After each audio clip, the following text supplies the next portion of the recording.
Welcome back to the Opinion Poll section, and today we're going to be discussing about the role of the youth in remembering. And helping us to do that is Christian Inwari, who is the founder of the Our Past initiative, which is a youth-led initiative that aims to educate young people about the genocide and to inspire them to take initiative to rebuild the country through different ways, such as poetry, musical, and so many ways that you guys do that. So, hello, Christian. Hi. Thank you so much for being here. Thank you for having me. All right, so before we dive into the topic of today, please tell us about Our Past, how it began, its aim, and why you chose for it to be a platform that the youth can be able to find themselves in, and the way that they can use it to be able to contribute to their history, as well as contributing to the future of the country, as well as rebuilding. Yeah. So thank you so much for having me, and thank you so much for asking me that question, because people sometimes see our past as it is today, but we started almost 11 years now. Wow. Ago. Yeah. And we were just a dance group from different backgrounds, different high school, just a group of young people who wanted to have fun, were part of the entertainment industry. But with the audience we had the idea of something we can do to make an impact, because through different events we're organizing, we had quite a big audience, 200-300 people attending the event. So we said we can use the same audience to learn and teach them something about the history. That's the impact we wanted to make.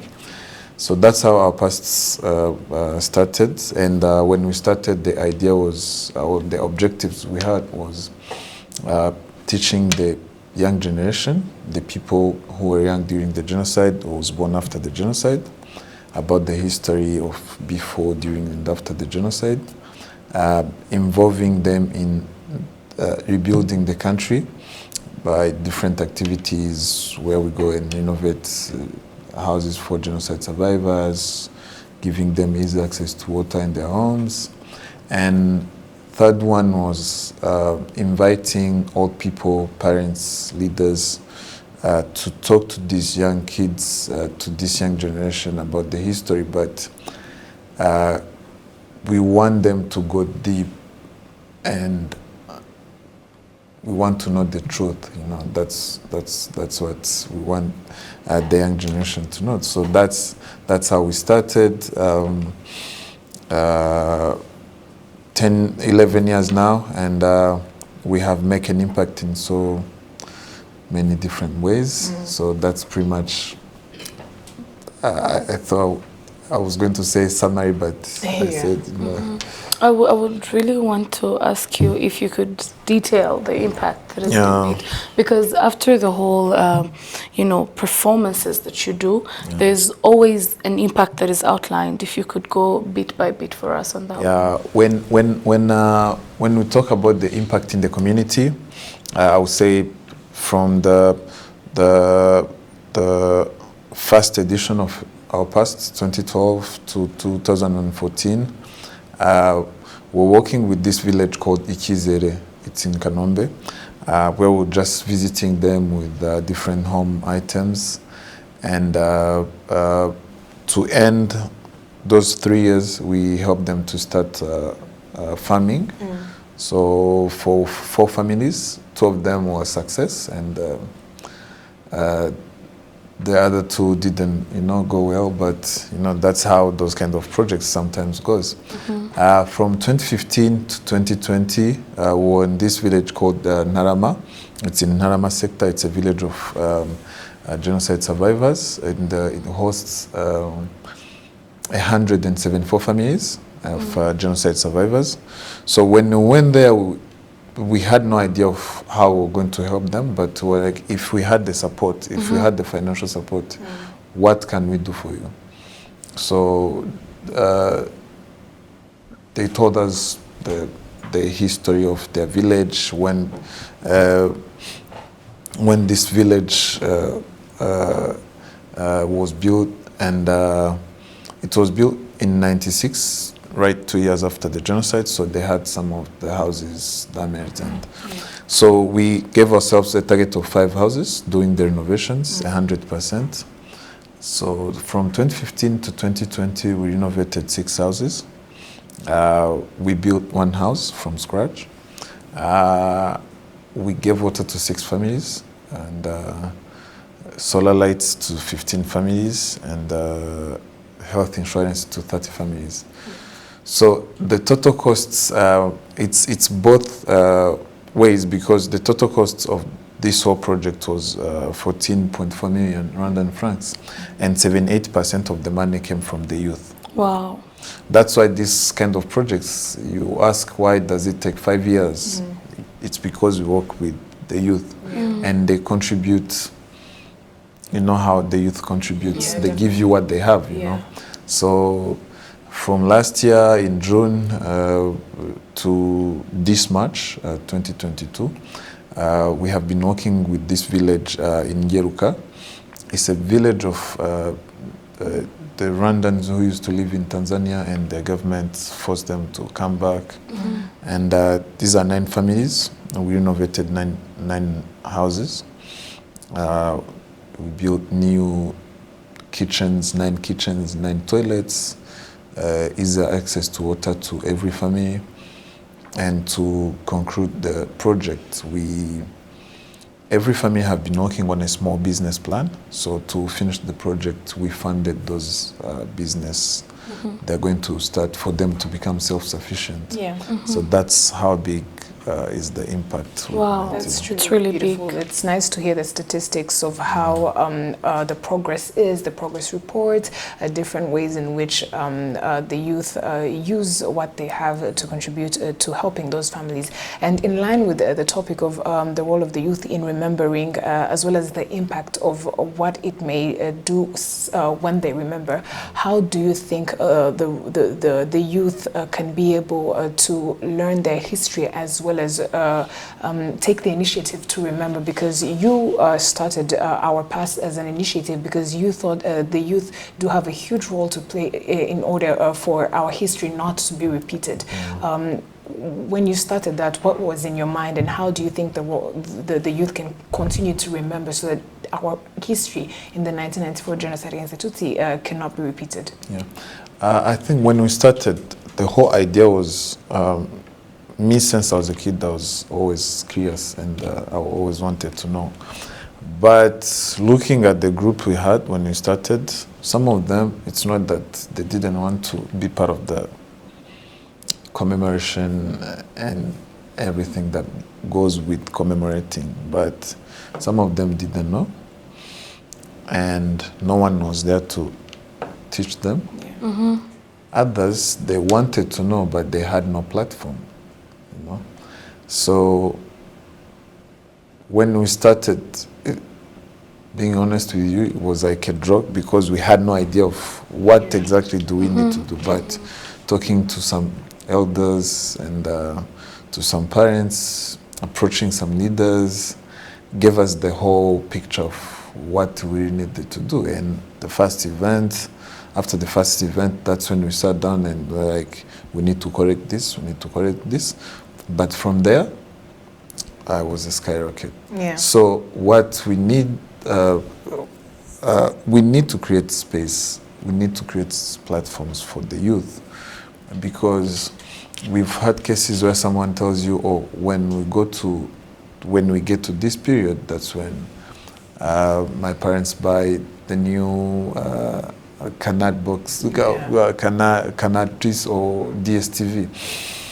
And we've had cases where that's the only time they will tell you they talk about commemorating. So that means we still need, I would say the youth need to invest in asking and trying to find out the truth about the historians. But we need the old generation to come up with how can we as the youth learn about the history? How can we get the right information in a world where social media is giving us all these other options? Yeah. And I'll say that that's what we need to do. The youth is trying, to what I've seen, and it's so hard because we are now getting informations from the Different sources, yeah. different resources and sources, and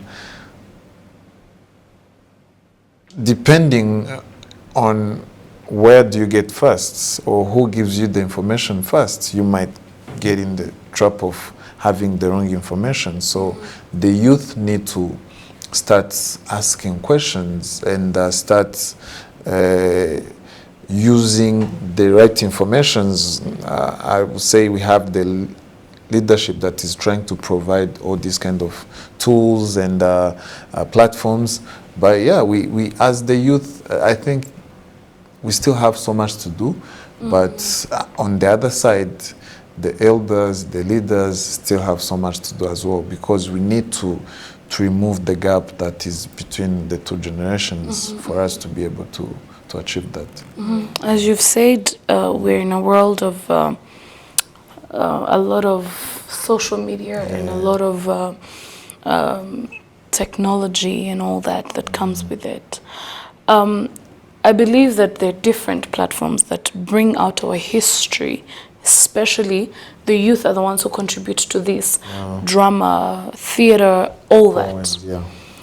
Don't you think the youth should really get into this as one way of using what looks like it's the trend to give information about our past, our history, to even the youth who are growing up, let's say today?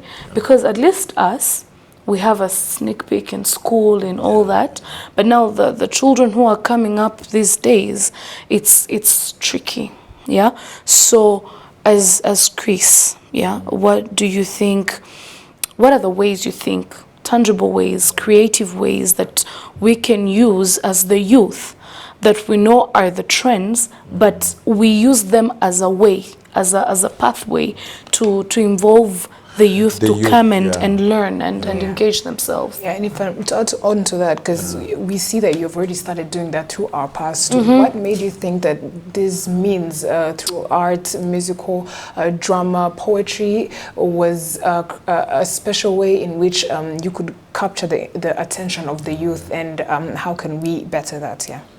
Yeah, I think it comes on first understanding you as when we started, I was, I think, 20 years.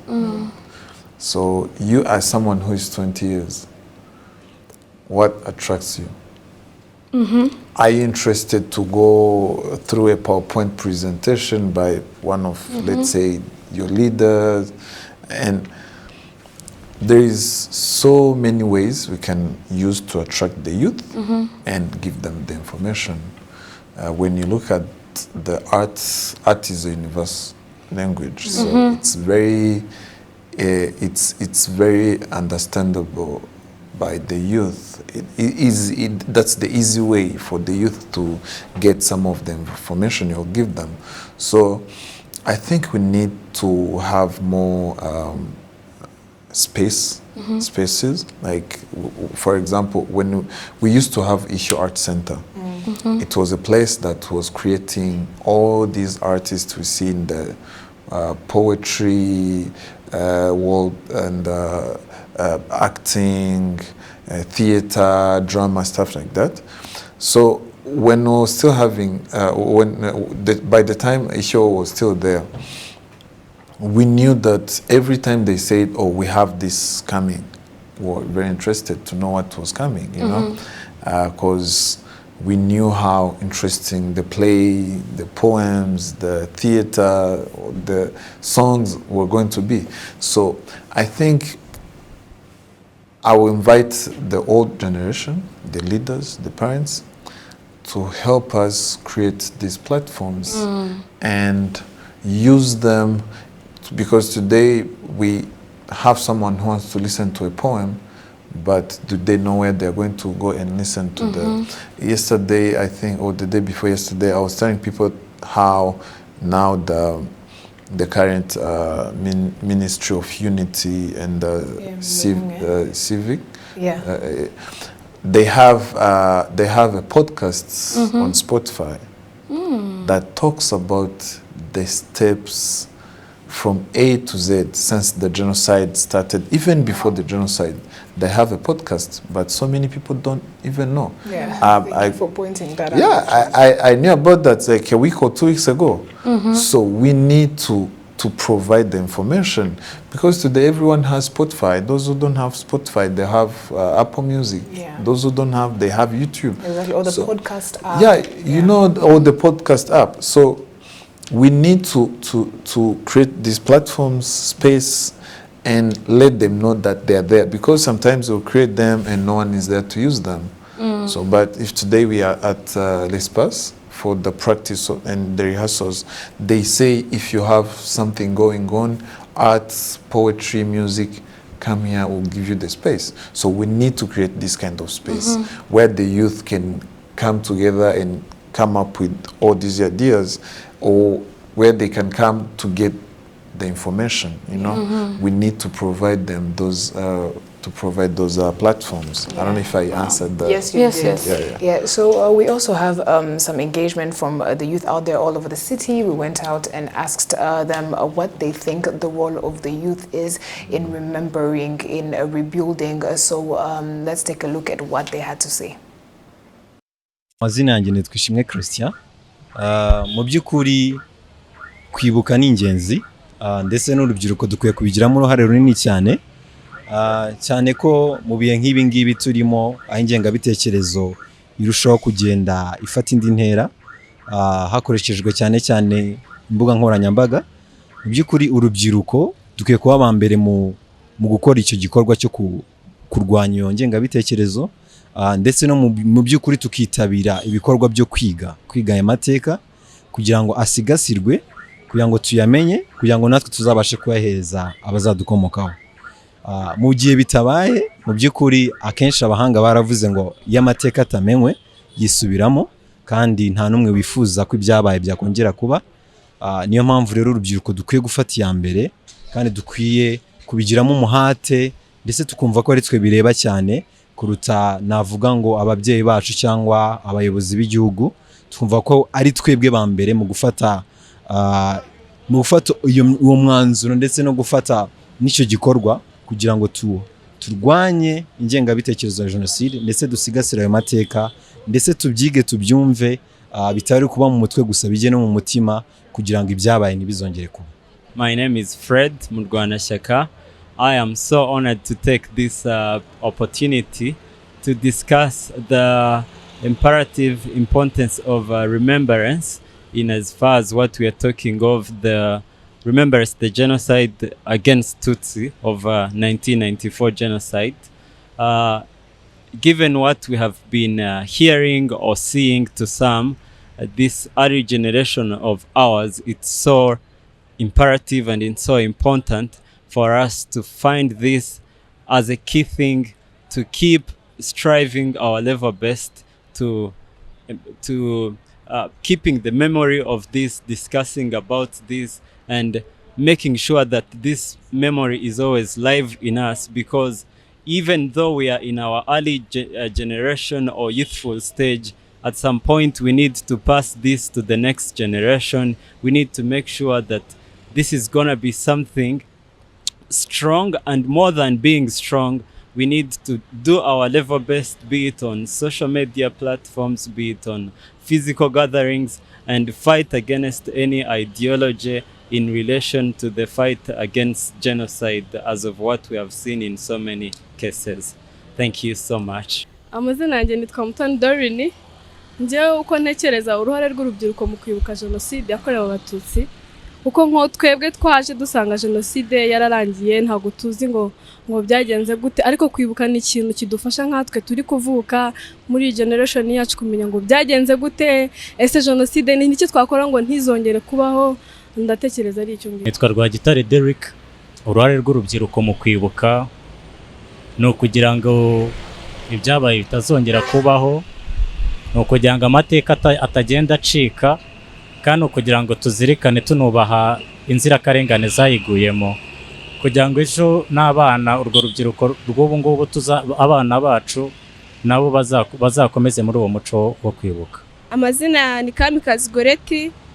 Ngenda atekereza nk'urubyiruko uruhare rwacu muri aya mateka ari ukugira ngo tumenye icyateye, tugireho amakuru tumenya, ndetse tunasigasire ayo makuru kugira ngo tuzabone ibyo tuzabwira abazadukomokaho, ayo makuru nazibagirane. Murakoze. Ni cyiza nuko ababyeyi, abantu bakuru badukuriye baba batwegera bakaganiriza urubyiruko kuri ayo mateka kugira ngo natwe tubimenye, kugira ngo natwe mu gihe babandi badukuriye batagihari natwe tuzamenye aho duhera tubwira abana bacu ku byabaye, kubera ko twebwe urabona turacyari abana, ntabwo tuzi uko byari bimeze icyo gihe.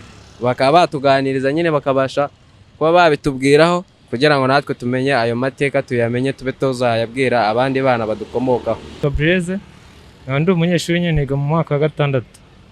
Numva uruhara rwacu nk'urubyiruko nuko twe tugomba nyine kwitabira gahunda za leta mu gihe nyine twageze muri iki gihe cyo kwibuka, kandi tukirinda nyine ibishuko, kuko urabizi urubyiruko nyine tugira ibishuko byinshi, tukaba tubiretse. Habaho nk'ibiganiro runaka byerekeye Genocide yakorewe Abatutsi, hakabaho ubukangurambaga ku rwego rwera nko mu midugudu. Ngenda atekereza kwibuka ni uburyo bwo kugira ngo uburyo dukomeza twibuka ni nk'uruhare rwacu nk'urubyiruko, kuko tutibutse ntabwo byazagumaho, byakwibagirana, gutyo rero bigacika, ntituzamenye ngo habaye iki, byagenze gute. Byitabira rero ibyo bazigiramo, bakwiye nanone gufata umwanzuro ndetse no gufata uruhare kugira ngo babishyire mu ngiro, ntibabyumve gusa ahubwo babe n'abambere. Yes, so those are the opinions that we had from different people. I think with one of the opinions that we had, especially I was impressed with the guy who said we're still young and we need to know that we are the ones who are going to teach our children. What are we going to teach them? What information are we going to give them? That's what I was going to say, like, because sometimes they say, oh, we need to protect this, what we have achieved. Do you know what you have achieved? That's the first step. First, know that, oh, we have people who fought for this country.